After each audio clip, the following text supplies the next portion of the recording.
Excellent. Good morning and welcome to the Wilson Center.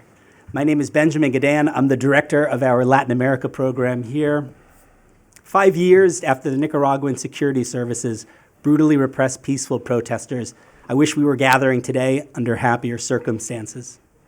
Regrettably, conditions in Nicaragua have steadily worsened ever since. The Daniel Ortega regime has steadily shuttered civil society institutions, including the independent news media and non-governmental organizations. In 2021, Ortega imprisoned all serious opposition presidential candidates in order to win a fourth consecutive presidential term. These deteriorating conditions in Nicaragua have prompted a range of sanctions by the United States and also increasing isolation in Latin America. Among others in the region, the president of Chile, Gabriel Boric, has been particularly critical of human rights in Nicaragua. In general, however, the Nicaraguan crisis is too often overshadowed by severe economic, humanitarian, and political challenges elsewhere in the Americas, particularly in Venezuela, where the collapse of that country's democracy has produced 7 million migrants and refugees. That said, the border authorities in neighboring Costa Rica and in the United States need no reminder about conditions in Nicaragua, where the crisis has produced unprecedented flows of migrants, including nearly 35,500 that arrived in the United States last December alone. Regrettably, for many policymakers in the United States, Europe, and elsewhere, today's grim anniversary must serve as an opportunity to return attention to the consequences of authoritarianism in Nicaragua. Ideally, it is also a moment not only to acknowledge the grave conditions and the regime's culpability, but also to reconsider the role of the international community, to discuss new approaches to promote a democratic opening, and to examine ways to support Nicaragua's civil society institutions, and in particular its vibrant democratic opposition, including its exiled opposition leaders. That includes the more than 200 political prisoners whom Ortega released last February, permitted to travel to the United States and then stripped of their Nicaraguan citizenship in order to exclude them from political life in Nicaragua. I'd now like to introduce the president and CEO of the Wilson Center, Ambassador Mark Green, who will tell us more about our objectives with today's conversation and the experts we've convened to discuss this essential and urgent subject. Ambassador Green is a former administrator of the U.S. Agency for International Development, a former U.S. ambassador to Tanzania, a former member of the U.S. House of Representatives, and has deep personal and professional experience in these issues. Ambassador Green, thank you for joining us today.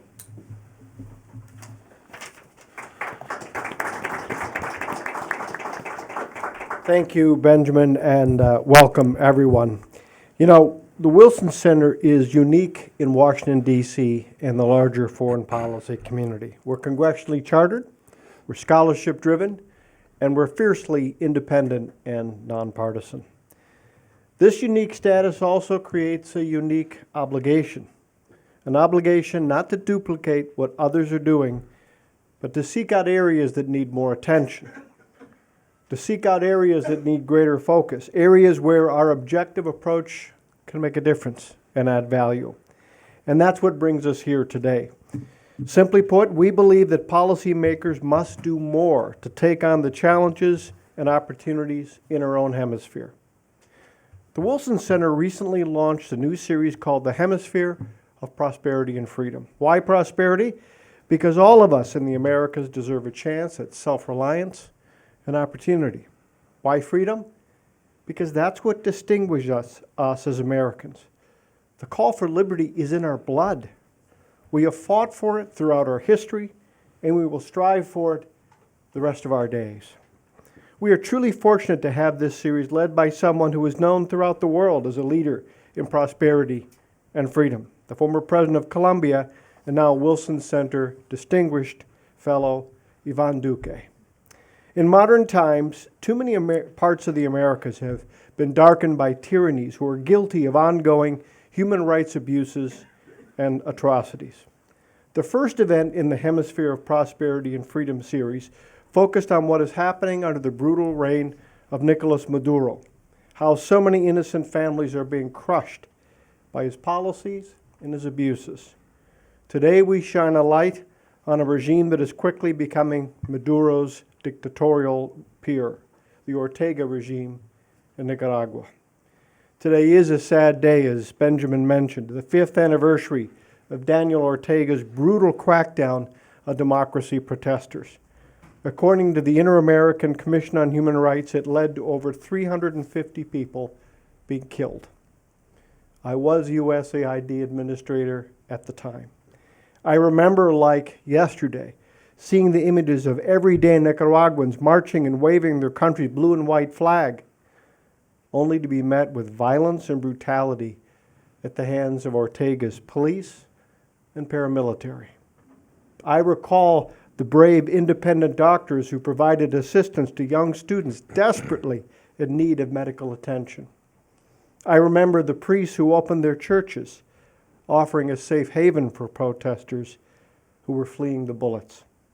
But soon, sadly, the bishops and priests themselves were also attacked and bloodied. In 2018, I made sure that USAID provided humanitarian relief to human rights defenders, independent journalists, and CSOs risking their lives in order to document the atrocities being committed.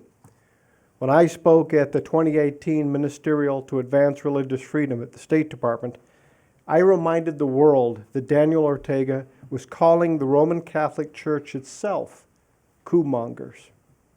I mentioned how Ortega's paramilitary forces stormed the parish of Reverend Gutierrez. Amid the hail of bullets, Father Gutierrez called a local radio station. And before breaking down in tears, he said, "They are defiling the churches. The government is killing us." Nicaraguan Bishop Baez put out a tweet stating, "The government of Nicaragua crosses the limit of what is, which is inhumane and immoral. Criminal repression against civilians, mostly students, is condemnable from every point of view. The international community cannot be indifferent."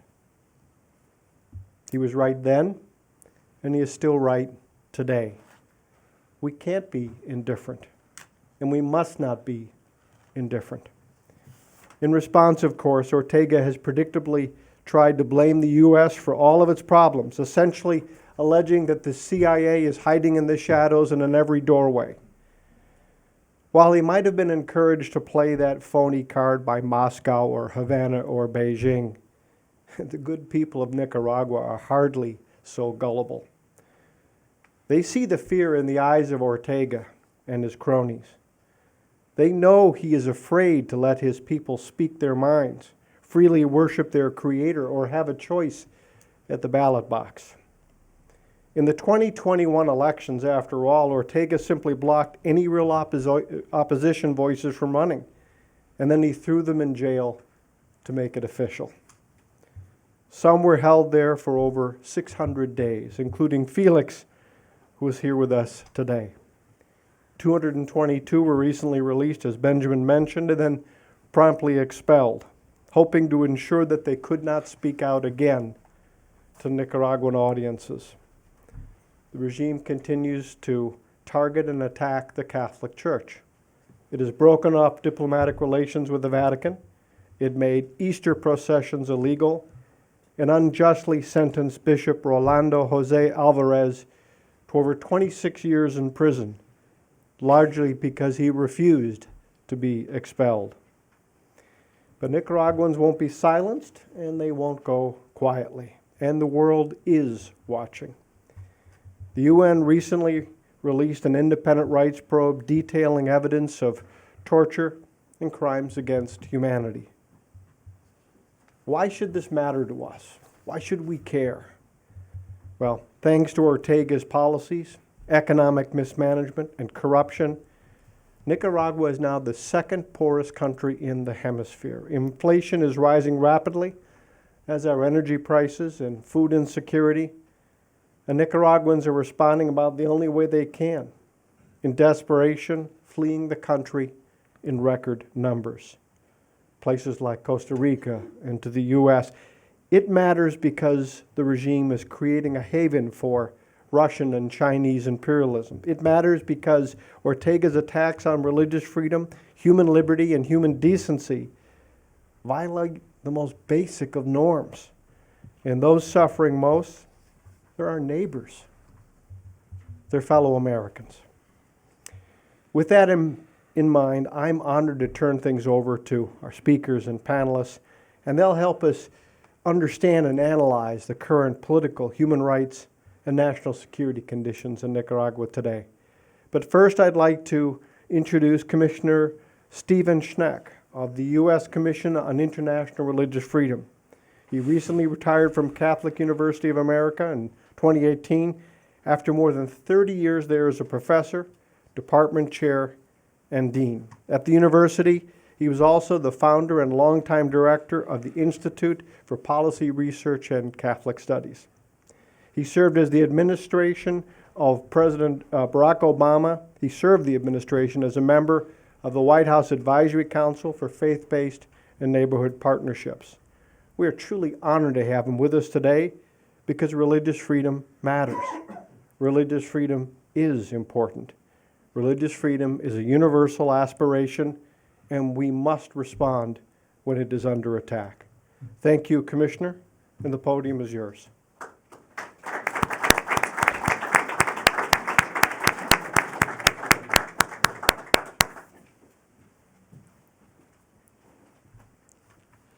Thank you, Ambassador Green.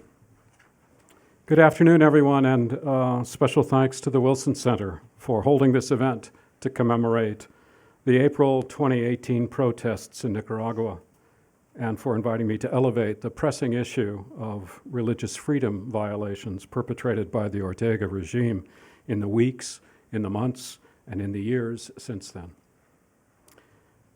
As Ambassador Green mentioned, I'm Stephen Schneck. I serve as a commissioner on the United States Commission on International Religious Freedom, or USCIRF, as we call it for short. President Biden appointed me to this commission last June. For those of you who don't know, USCIRF is an independent bipartisan government body. The commission uses not U.S. foreign policy, but rather international standards to monitor the freedom of religion or belief abroad, and makes policy recommendations to Congress and to the President in that regard. President Ortega's increasing repression of human rights and civil society has also included a brutal crackdown on religious communities' abilities to practice and express their faith freely and according to their consciences. The situation worsened, especially for the Catholic Church in Nicaragua, in April 2018, when it aided demonstrators during the peaceful protests. And individual Catholic clergy, as we just heard from Ambassador Green, individual Catholic clergy began to voice opposition to the government.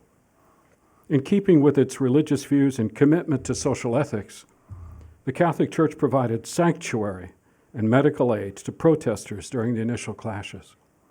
As the demonstrations continued, the Church accepted an invitation to mediate a national dialogue between the opposition and the government, given its prominence and legitimacy in Nicaraguan society. Talks were underway, but with the Church insistence on not turning away demonstrators in need of aid, and some clergy's support of the protesters, the Ortega regime began to publicly attack the Church, and the dialogue dissolved. The Church continued to aid and support protesters in providing space for improvised demonstrations and for using Catholic masses to call for the cessation of violence against opponents of the regime.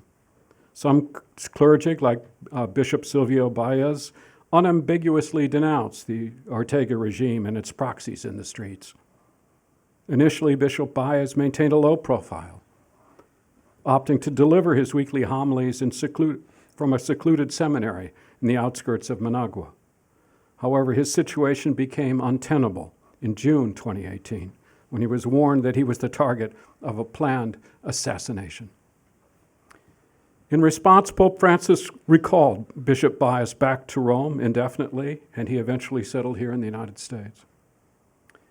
Following the breakdown of the national dialogue, the police, paramilitaries, and pro-Sandinista mobs harassed Catholic clergy and its lay people across the country. Government forces regularly hounded clergy in church and at home, desecrated churches, and intimidated worshipers to the point where some were unable or unwilling to attend Mass. In 2018, July 2018, was an especially tense month with multiple attacks on church institutions, officials, and followers. President Ortega made an inflammatory speech denouncing the church, in which he called the clergymen coup-mongers, terrorists, and pedophiles, and accused them of stockpiling weapons in their churches on behalf of the protesters. Paramilitaries shot at a priest's car and beat his driver. A mob attack on a church damaged pews, religious icons, and a small chapel in the building. On the same day, a group of paramilitaries and other regime supporters attacked Bishop Baez and 4 other Catholic clergymen, as well as a representative from the Nicaraguan Association for Human Rights. These incidents laid the groundwork for what would become a systematic policy of harassment and persecution. In 2022, the Nicaraguan government increased its pattern of harassment against the Catholic Church with actions that crossed a threshold of severity not previously witnessed. Notably, the government began to detain and imprison Catholic clergy, with some priests facing multiple years in prison on spurious charges. In March, the government expelled the papal nuncio, the Vatican's chief diplomat in the country, for unexplained reasons. In August, authorities surrounded the home of Bishop Rolando Álvarez, an outspoken critic of the regime, and arrested him and several others. In February 2023, the regime sentenced Bishop Álvarez's companions to 10 years in prison for quote-unquote conspiracy to undermine national integrity and for quote-unquote spreading false news. Days later, the regime released the 7 men and exiled them to the United States along with 200 other political prisoners, and shortly thereafter sentenced Bishop Álvarez himself to 26 years in prison, announcing that he would be stripped of his Nicaraguan citizenship. Other recent abuses have included the government's targeting of Catholic-affiliated organizations by arbitrarily shutting down charities and expelling their workers, dissolving universities or stripping them of funding and legal status, shutting down news media, and eliminating faith-based NGOs. Officials needlessly canceled or significantly reduced the observance of several Catholic masses, processions, and rituals, including, most recently, public Holy Week processions during Easter time. There is more that can be said, but I highlight these examples to show how the Nicaraguan government, Ortega's regime, how the Nicaraguan government's human rights abuses have affected all of Nicaraguan society, especially those seeking to practice and express their faith. In response to these violations, in November of last year, the United States State Department, for the first time, designated Nicaragua as a country of particular concern for engaging in systematic, ongoing, and egregious violations of religious freedom. In addition, the State Department imposed visa restrictions on over 120 individuals, and the United States Department of Treasury's Office of Foreign Assets Control imposed visa restrictions on more than 500 individuals to hold the Ortega Murillo regime accountable for its escalating human rights violations and its continuing dismantling of democratic institutions. It's an unbelievable situation, and I'm grateful to be here today and to introduce this panel. And with that, let me turn things over to today's moderator, the always brilliant Haley. I'm not sure. I think you're being way too kind. Thank you. Hello, everyone. It's a real pleasure to be here today. I don't even pretend to be a Latin America expert, but I have been learning a lot about Nicaragua in the last couple of years, and what I've learned is terrifying. We're going to have 45 minutes for this panel, and if there's one thing I personally am very oppressive about, it is speaking times on panels. So if you go too long, I will cut you off, and you're just going to have to deal with it, and that's just the way I am. And hopefully if we have enough time, we can take some audience questions, but it sort of just depends on how far we go. So we're going to start with Fiorella. Fiorella Melzi is, and I want to say this right, the coordinator of the Special Monitoring Mechanism for Nicaragua, of the Inter-American Commission on Human Rights, correct? Okay. So, Fiorella, your organization has monitored the human rights situation in Nicaragua for years, especially since the deadly 2018 crackdown on protests. How have things evolved over the last 5 years, and are there any glimmers of hope? Is it working? Yeah. Well, first of all, thank you very much for the invitation on behalf of the Inter-American Human Rights Commission, and also want to express our solidarity, like on this day particularly, for all the victims of human rights violations in Nicaragua since 2018. Since the crisis happened, the Commission has been very closely monitoring the human rights situation, and it has monitored during these past years different phases or levels of repression that has taken place during these years. We can start with the protests that took place and the repression to those protests that had the consequence of 355 people murdered and more than 2,000 people injured. Thousands of arbitrary detentions against the people who participated in protests.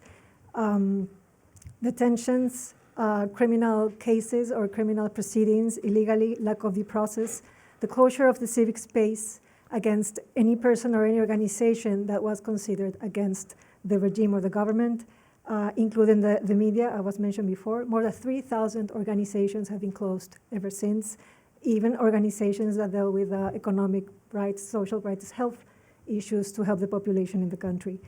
The elections also mark a point where the elections that took place in Nicaragua, the government managed to prosecute and imprison the candidates. So there were like measures adopted and laws enacted in order to restrict the political participation and also always restrict and close the civic space.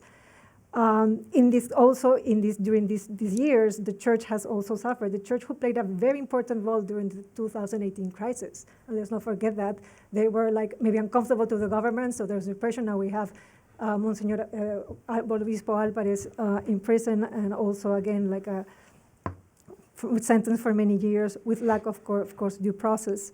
Also the situation of indigenous communities.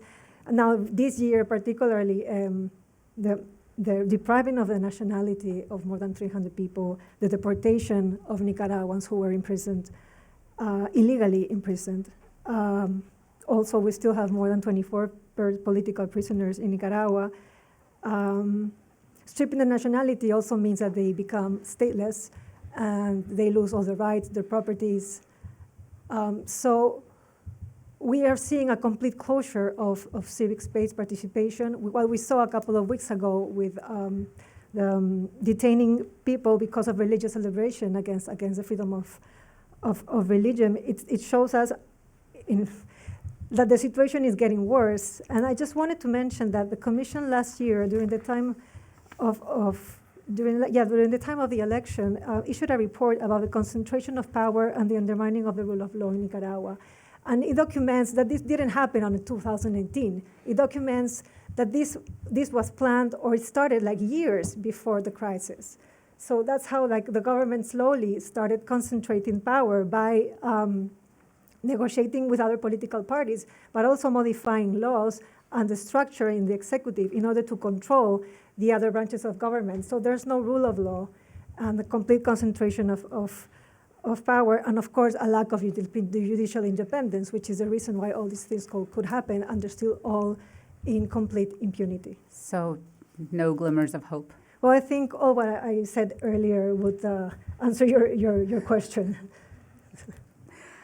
Felix, let's go to you.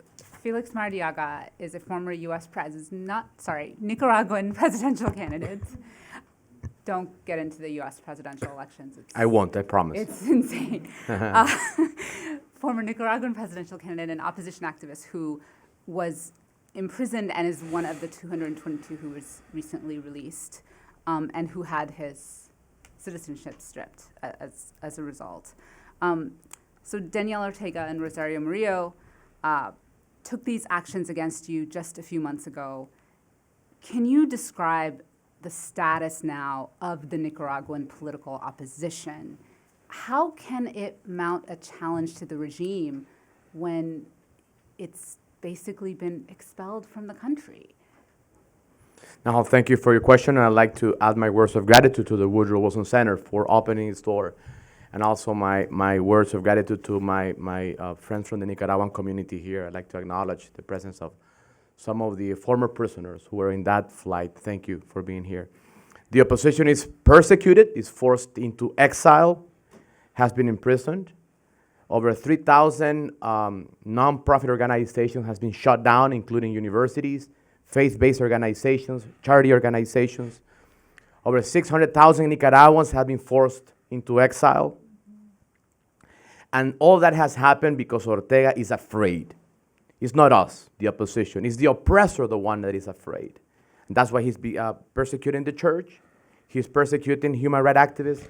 He's persecuting students, youth organizations. But on top of the organized opposition, I like to highlight the importance of civic resistance, as we saw during the Holy Week, that despite the fact that the regime shut down all the authorization for public manifestations, people went to the churches, and they inundated the churches despite the fact of those prohibitions. So the opposition is alive in every Nicaraguan who aspires for freedom and democracy. To your second question, how can we, as an opposition in exile, respond to that challenge? Three things are very important. One, we are more united than ever. Ortega made a terrible mistake by putting us all in prison. No matter if we're Catholics, evangelicals, I see here leaders of the evangelical community, they were also persecuted, as well as us Catholic. Women, men, people from the Caribbean, so we are more united than ever. Number two, we are firm in our commitment to nonviolence. We will achieve peaceful transition to power through nonviolent means. And finally, we are going to build a democratic options for everyone, including for those who right now consider themselves Sandinistas, because Ortega did not respect anyone from different factions. Those are our proposals, and we are working very hard to be that option in exile now, but we will return to Nicaragua. So are you creating a platform? We are, and we see many leaders of that platform over here, and the beauty of that platform is that it's very diverse. So there are some voices that have been, with all due respect to my dear friends in the U.S., in a way affected by the polarization of American politics. You know, it's normal, but we Nicaraguans are trying to work by bipartisan perspective, focus on Nicaragua, and we are including all the voices that matter. Gotcha. Eddie, you are a senior official here at the Wilson Center, and you are also a former Capitol Hill staffer who had a tremendous amount of focus on Latin American issues, and I should say was a wonderful help to me when I first started on this beat. Eddie, why isn't Washington paying more attention to this crisis? Thank you. So I think Washington is juggling many issues at the moment. One is there's a lot of important foreign policy issues happening around the world, and then within Latin America, Venezuela tends to suck up all the oxygen in terms of U.S. involvement in the region. On the Nicaragua context, for me, it's sort of why should Nicaragua matter, right? And I will sort of break it down into three easy buckets. One, democracy and freedom in our region should matter. Two, economic commerce and trade and who we trade with should matter. And three, our national security should matter. On the second one, right now the U.S. has DR-CAFTA. And Nicaragua. Trade agreement. Central America Free Trade Agreement. Nicaragua right now is the only country that the U.S. has a trade deficit with in terms of trade within the DR-CAFTA framework. So let's think about that for a second. The U.S. has a trade deficit in the billions with a regime who most of those profits goes into their pockets because they own and operate a lot of what's happening in the country from a private sector perspective, or their private sector collaborators are involved in their corruption.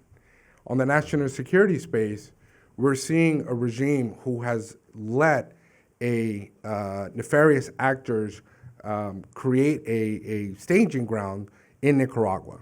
The Russians have T-72 tanks in Nicaragua. The Russians have staged tanks and also bombers in Nicaragua. And just last year, Ortega's parliament that he controls passed legislation saying Russia and Putin could put Russian troops, warships, and as well as planes, and they can stage them in Nicaragua. This is happening in our region. So that is why Washington needs to pay more attention. And going into our next round of questions, I'm just going to go ahead and follow up with you, Eddie, because this is a natural follow-up. Are more U.S. sanctions really the answer? Is trying to cut Nicaragua out of this trade deal really the answer? And I ask because we were also just told that Nicaragua is the second poorest country in the hemisphere. This, making such a move could hurt the Nicaraguan people. So how do you balance that with the desire to, hold this regime down? Sure. So I think there's many different ways of answering this question. In terms of sanctions, the point with sanctions is to prevent the regime or its collaborators to have access to their funds that is somehow connected to the U.S. But those are targeted sanctions. Those are individual sanctions, okay? So we're focused on specific individuals. Now, I think on the sanctions front, the U.S. has done a pretty good job of sanctioning. But the Canadians and the European Union have done a better job of sanctioning. They've actually sanctioned more people than the U.S. has, which is something that we need to look at. In terms of the U.S. side, there is a lot of options here, right? They can go after the military leaders and their pension funds. They can go after folks in the judiciary who are responsible for the unjust incarceration and torture of over 200 political prisoners. They can go after folks in the leadership of the penitentiary system who were also involved in these atrocities. So there are ways of doing it. However, I will say what's happened now is that there could be more sanctions on some of the leadership around Ortega, but there also needs to be sanctions of those entities that are helping Ortega. So as we call it in DC, secondary and tertiary sanctions. Because ultimately, too much time is passing by in between the sanctions, so therefore it gives the regime a time to move and so that they have less effect. So for example, the Biden administration found a unique way to give itself the authority to prohibit Nicaraguan exports into the U.S., which was a great move to make. They changed the executive order about 6 months ago. But they haven't done it yet. But They've they haven't just given done themselves it yet. the authority. That's correct. So that is an example of something that could be used, and you can target the sanction to particular sectors that we know are controlled either by Ortega or his family or his private sector collaborators. Okay, but to push you on this bit, look, the United States and a bunch of European countries just passed the most unbelievable levels of sanctions on the Russian regime. We've been sanctioning Cuba for decades. Iran, same. These regimes are not falling. Well, so that is a great point. That is a mistake that many people make in terms of sanctions. Sanctions, some people believe that sanctions are supposed to lead to regime changes. Sanctions are supposed to lead to a change of behavior. So some will say that the change in the executive order is what led to the political prisoners being freed. Now, there's nobody who can say whether or not that's a valid argument, but some will say that. So it's a change of direction. At the end of the day, true regime change, as Felix has mentioned, is going to come from the Nicaraguan people. It's going to come with, hopefully one day, us having a true, free, and fair election in Nicaragua.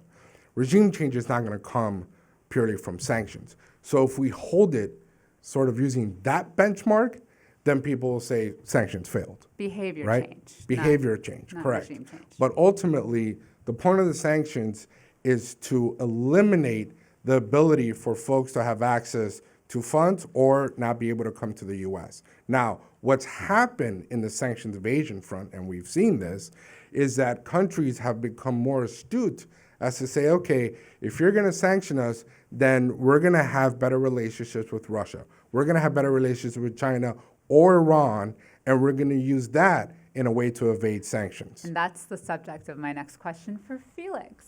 So there have been these recent reports of the Nicaraguan regime becoming closer to Russia, to China, to Iran, all American adversaries. Some of these have been in these leaked, allegedly leaked Pentagon documents.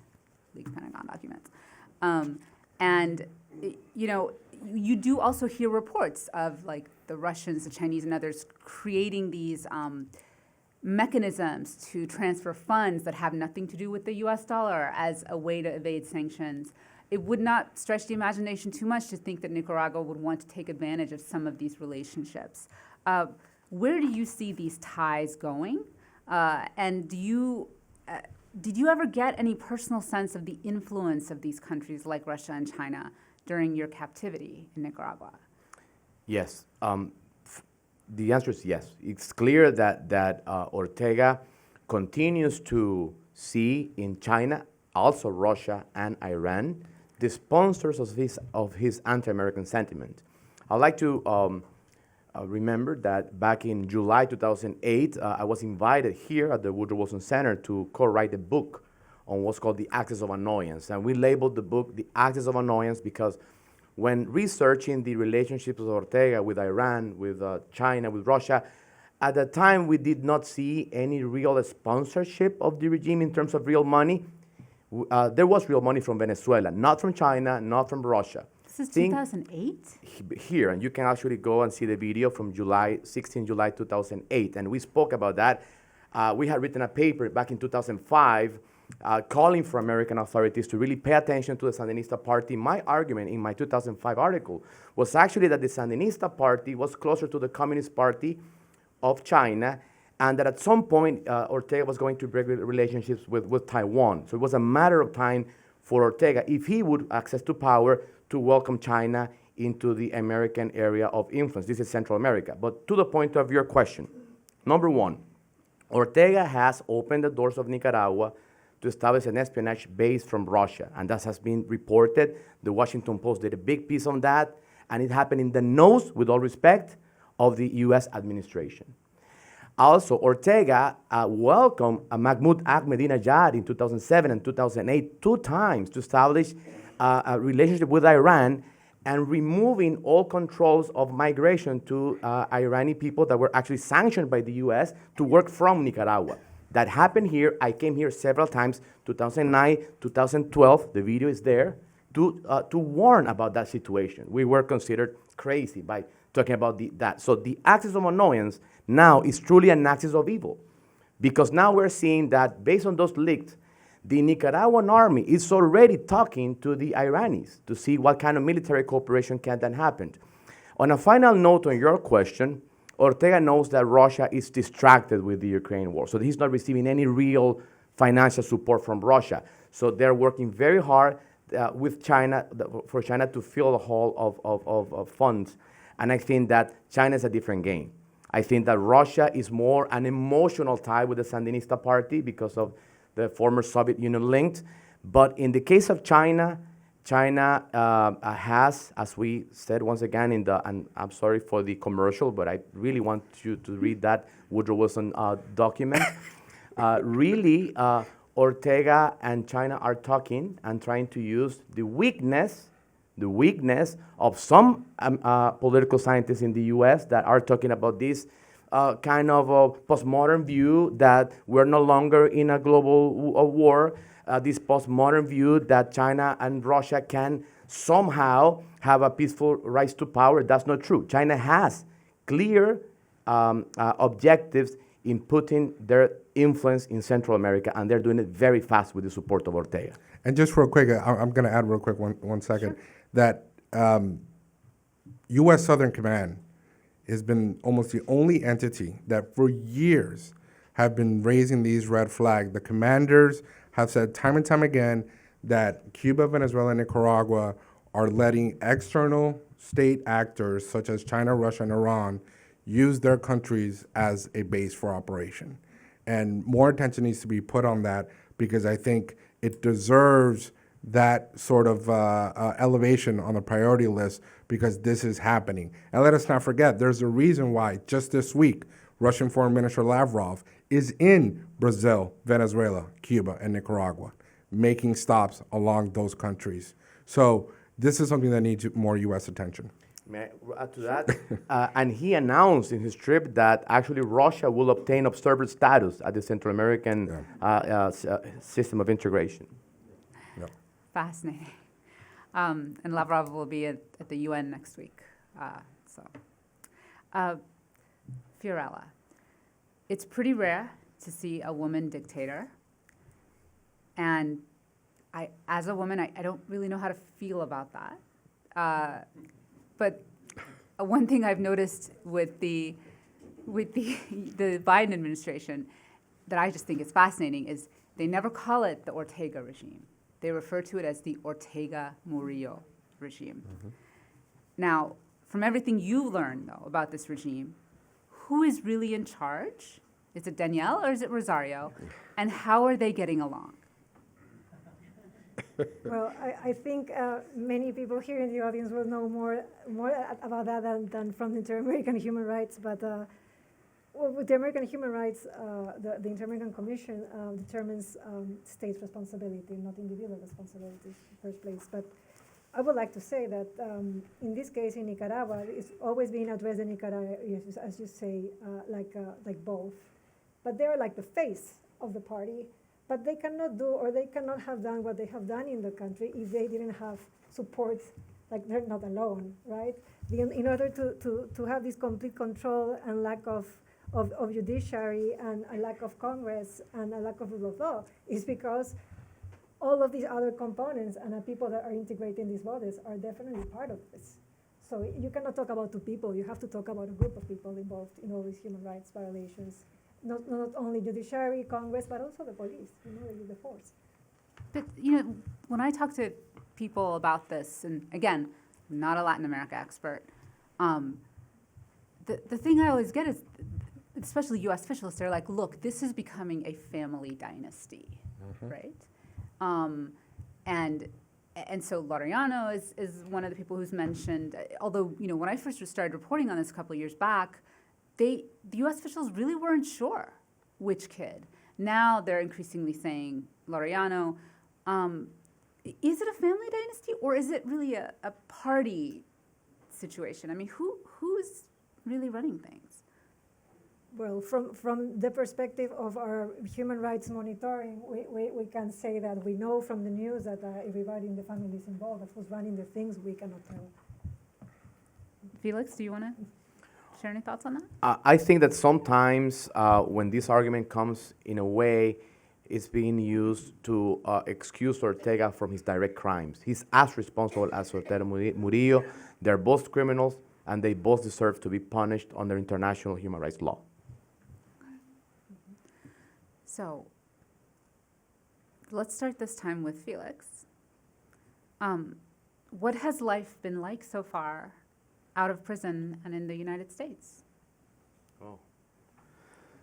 It's been hard, a rough 2 years, 611 days in prison. Almost so real that a little bit more than 60 days ago, it was unimaginable to be here again. I see mi compañero de celda, Medardo Mairena. Oramos mucho por este momento. Gracias por estar aquí, Medardo. Gracias también, Juan Sebastián.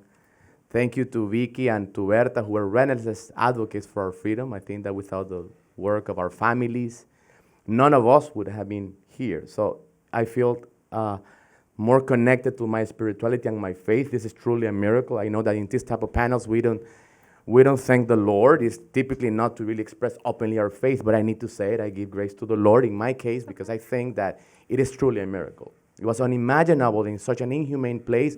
We could be in here. I remember my dear friend Miguel Mora remembering all the time that prayer was a way to resist in that place. So first, I feel blessed. Number two, I feel in a way with an incomplete freedom, because freedom cannot be complete if people in Nicaragua continue to be persecuted. Nicaragua has turned into a huge prison every day as we remain very connected to our grassroots leaders. It's painful how the people from Boaco, from Bluefields, yesterday, for example, 2 cities very close to my heart, they were persecuted, 20 more people in prison. Monsignor Alvarez remained in prison.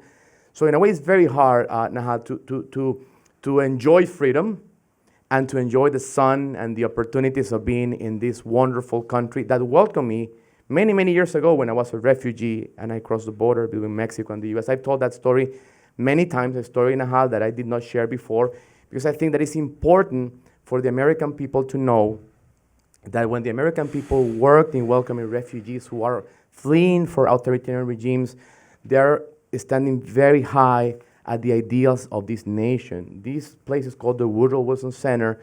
The ideas of President Wilson was particularly that the U.S. has a responsibility towards global democracy in a way. So I feel blessed that this country has opened the door for us. On a final note to your question, 222 of us, we are blessed, the ones that speak English, that have our families here, but many of them are struggling with housing.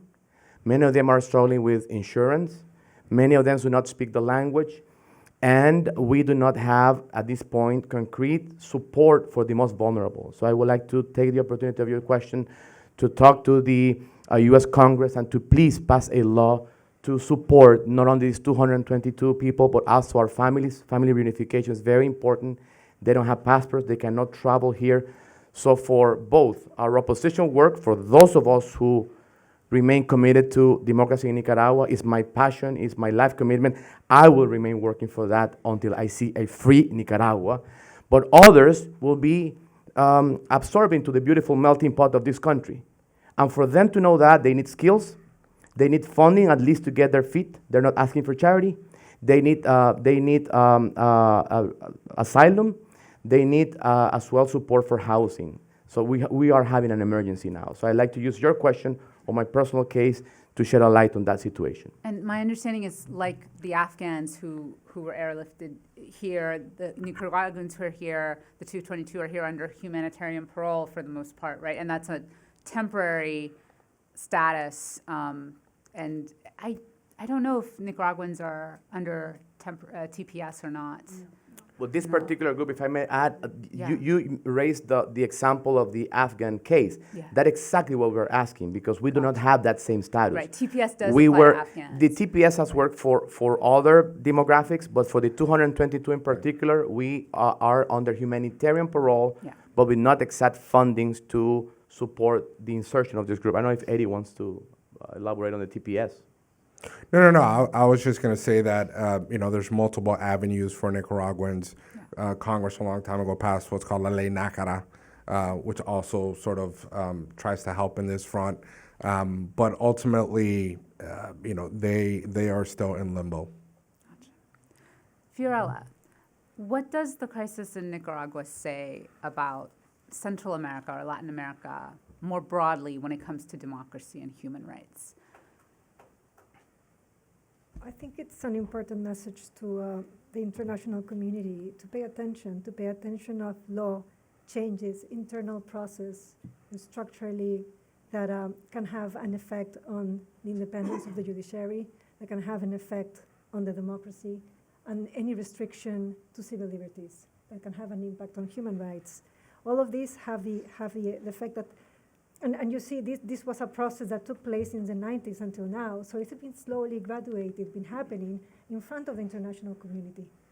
So I think this is a lesson learned for other countries, that you see some changes in enabling or laws that could be undermining human rights or affecting the rule of law in the countries. They should be taken really seriously.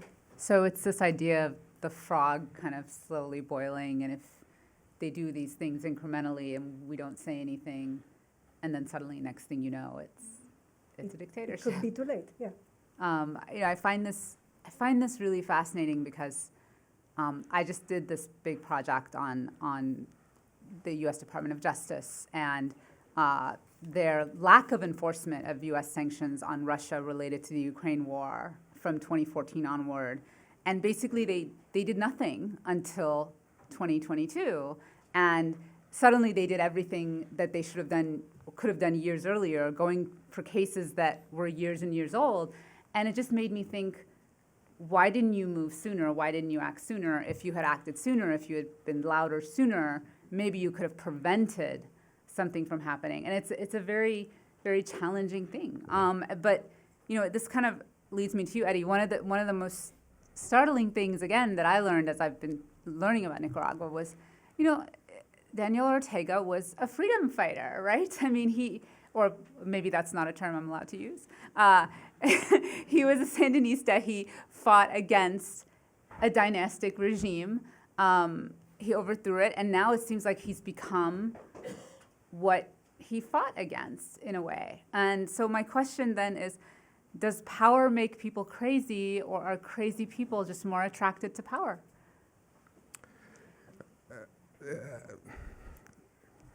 Far be it from me to try to get in the head of Daniel Ortega and his craziness. But I will say that power is definitely driving this. Power is what drove him to prevent many of these folks from running against them in the so-called election. But let us be clear. I mean, Ortega is an illegitimate regime. He should have, he broke every violation within his own constitution to get to where he is. And he has not allowed any free election ever since he returned to power. So ultimately, it's a system that's built on him and his wife maintaining power for as much as possible. There's a story that's been chronicled by a former U.S. ambassador to Nicaragua, Robert Callahan, where Robert said that back in the day, Ortega got advice from Fidel Castro, and Fidel Castro told him the biggest mistake he ever made was to let that election against Violeta Chamorro and never make that mistake again. And we have seen that Ortega's intent is to never make that mistake again. So I think this is sort of the predicament that we're in. You know, one of the things that I think has been interesting is in the group of experts from the UN, they specifically call out that the murder and the torture, and let's not underestimate this. These political prisoners were tortured. They had to deal with solitary confinement. They had very little access to medical care. They had no access to Bibles. They had no access to light. They had no access to their families. Their families did not even know if they were alive or dead. And one political prisoner actually died in jail, okay? And in the group of human rights experts, they say that this is occurring intentionally orchestrated by Daniel Ortega and Rosario Murillo. That is in the report. So it's both of them working together.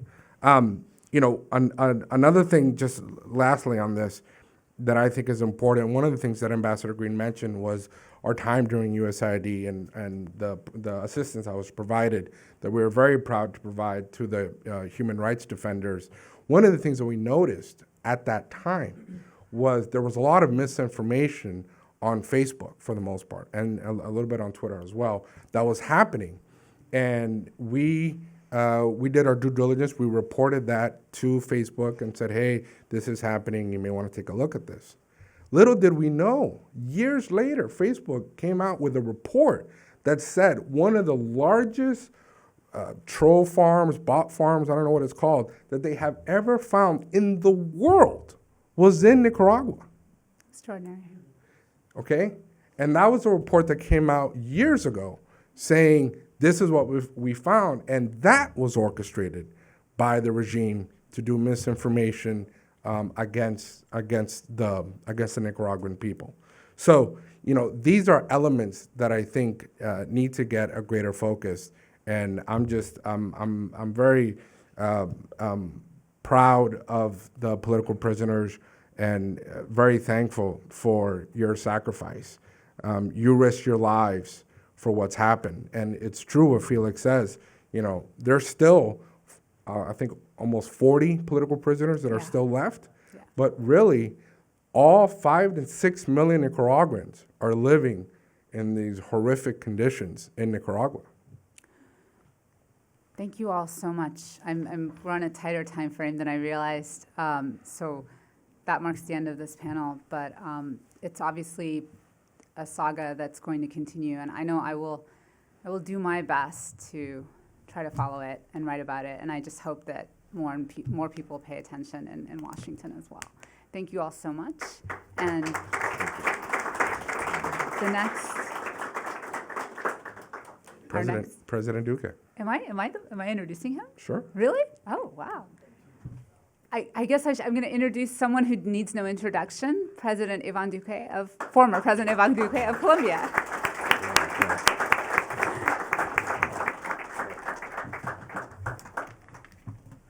Thank you so much, Nahal.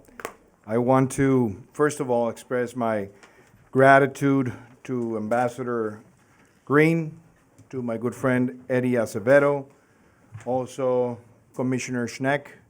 Benjamin, thank you so much. Also, Nahal, Fiorella, Felix, and let me express my deepest admiration for all of you who have been the leaders of the democratic resistance of Nicaragua.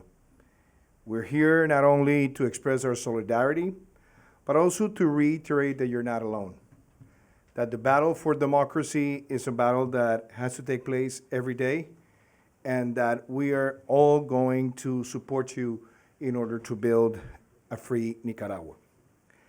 I want to share some of the conclusions of today's panel, but also to make some strong reflections. The first one is that we definitely have to call things by their name. And what is occurring today in Nicaragua can be called a perfect storm of anti-democracy.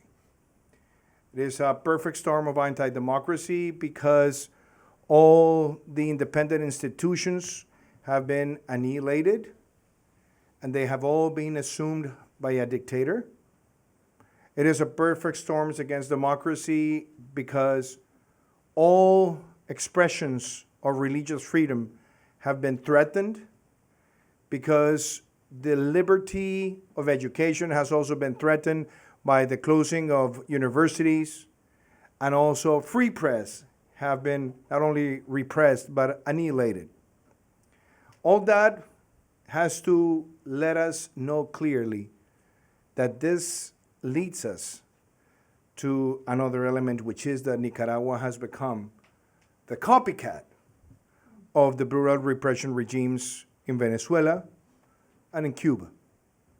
And in my opinion, the world needs to know, and the hemisphere needs to know, the international community needs to know, that what is continuously happening in Nicaragua is a daily violation of the Inter-American Human Rights Charter.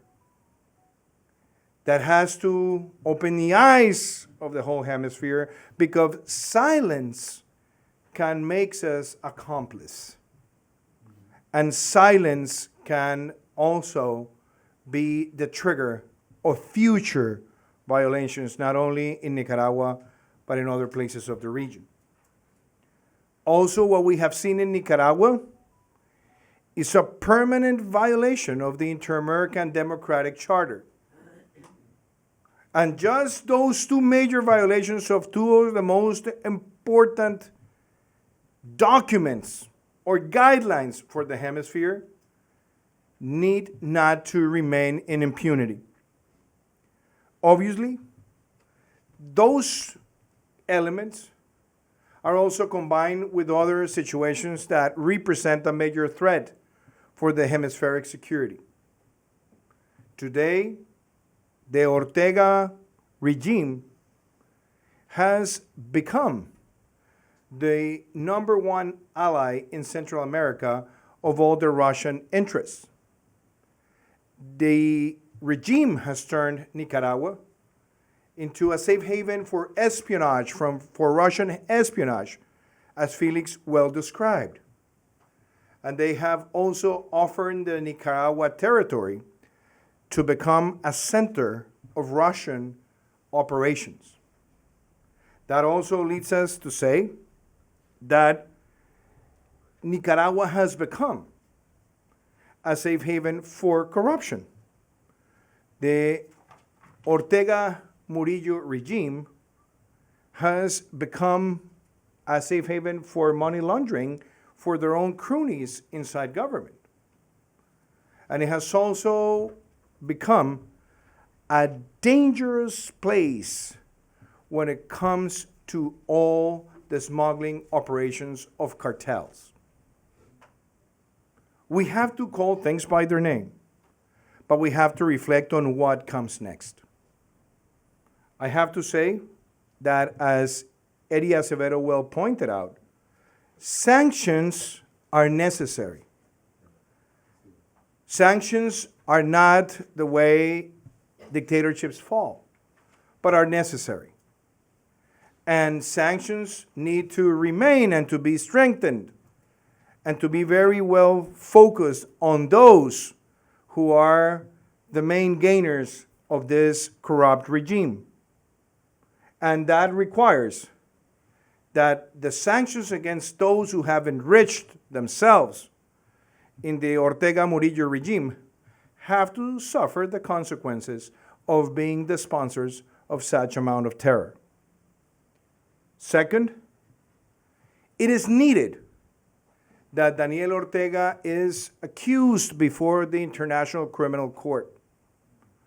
We need to create a mass movement of people around the hemisphere and around the world that will sign that petition before the International Criminal Court for him to be investigated, since there is a strong evidence about the systematic violation of human rights, but also with the basic premise that the supplementary capacity of the court is triggered immediately, because there's no way there is independent justice that will ever investigate and sanction Ortega or Murillo or all their cronies inside Nicaragua. So this must be a call, an immediate call to the international community. Obviously, we also expect that transnational corruption charges will also be triggered against Rosario Murillo and Daniel Ortega, but also members of their inner circle and the cronies they have in the military forces. There's a strong evidence on how they have been appropriating resources from the Nicaraguan people. And with that said, in other jurisdictions, there has to be indictments triggered in order for them to know that they will be chased around the world. We obviously have to reflect on something, and it is about the examples of the Nicaraguan oppression and repression so that it never happens again. During my term as president of Colombia, I requested an opinion from the Inter-American Court of Human Rights, a consultative opinion about the figure of re-elections, permanent re-elections, used as a quote-unquote human right. Fortunately, the court said that permanent re-elections are not human rights. You could have re-elections, but it is clear that in some countries, the permanent figure of re-elections have been used to pass from democracy to dictocracy to dictatorship, and still believe or try to sell to the international community that is just having apparent democratic voting what guarantees that you will be perceived as a democracy. What is very important to use that reflection from the Inter-American Court on Human Rights to say that all the arguments that have been used by the Murillo-Ortega regime in order to justify their permanence in power today doesn't have any form of justification nor validation. And it is also clear that the international community needs to highlight the espionage relationships between the Ortega Murillo regime and all the Russian intelligence services. That is not only a harm to many nations of this hemispheric national security, but it's a threat to the whole hemispheric security. And last but not least, there has to be elements of support for those who are fighting in favor of their country, who have been expelled brutally, who have also suffered the most horrendous and unfair punishment, which is to take their nationality away. I believe that hemispherically, the offering of temporary protection status has to be considered. But we have to see this as something that is a gesture of support, but it cannot become part of the landscape. Because the moral duty of this hemisphere is to apply all the elements available to put the Ortega Murillo regime to an end. And we have to say also consistently, most of the people who are joining us today have suffered themselves or through their families what repression looks like. You have suffered all the horrendous behaviors of some who want to remain in power just for the sake of power and for the sake of them being enriched by power. But what we have to demonstrate is that in the 21st century, if we allow this kind of behaviors to be occurred regularly, they will become the greatest threat to democracy. And as I have said, democracy is not a noun, it's a verb. We have to build it every day. And we can't take it for granted. When we see that democracy is threatened, we must act. The whole international community must act. So again, with the proposals that I have tried to share that have been expressed here in the panel and that are part of my personal reflections, I strongly believe that accusing formally Daniel Ortega and Rosario Murillo before the International Criminal Court has to happen immediately, and that we also expect that further sanctions are also applied. And it is not just one country, it has to be the whole hemisphere. Thank you very much.